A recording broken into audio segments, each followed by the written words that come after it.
अस्सलामु अलैकुम वरहमतुल्लाहि वबरकातुहू। अल्लाहुम्मा सल्लि अला मुहम्मद व अला आलि मुहम्मदिन कमा सल्लैता अला इब्राहीम व अला आलि इब्राहीम इन्नका हमीदुम मजीद।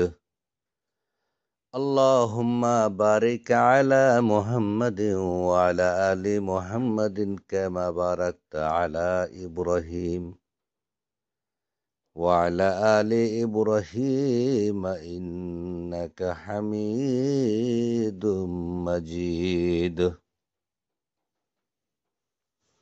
আজকে তেলাওয়াত হবে কোরআনে করিম থেকে আয়াত নম্বর সূরাতুল বাকারার আয়াত নম্বর 61 থেকে 63 পর্যন্ত।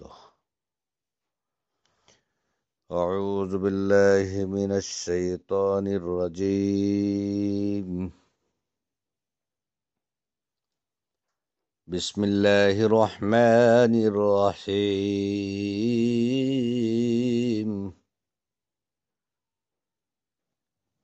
وإذ استسقى موسى لقومه فقلنا اضرب بعصاك الحجر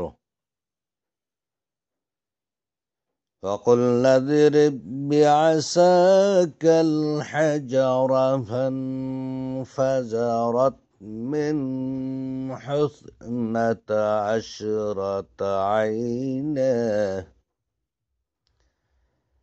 فانفجرت منه 12 عينا قد علم كل أناس مشربهم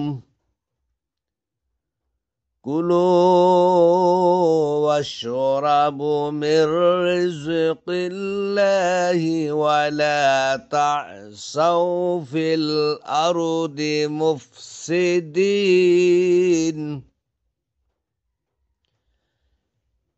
وإذ قلتم يا موسى لن نصبر على طعام واحد فادع لنا ربك يخرج لنا مما تنبت الأرض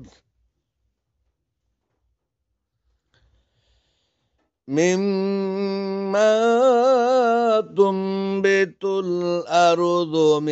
بقلها وقثائها وفومها وعدسها وبصلها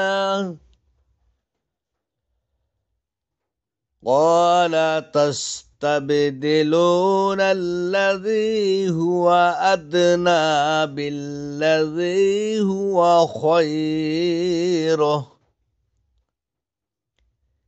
اهبطوا مصرا فإن لكم ما سألتم وضربت عليهم الذلة والمسكنة وباءوا بغضب من الله ذلك بأنهم كانوا يكفرون بآيات الله ويقتلون النبيين بغير الحق ذلك بما عصوا وكانوا يعتدون।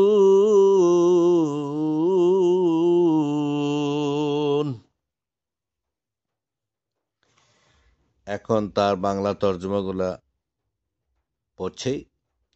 আর স্মরণ করো যখন মূসা তার কওমের জন্য পানি চাইল, তখন আমি বললাম, তুমি তোমার লাঠি দ্বারা পাথরকে আঘাত করো।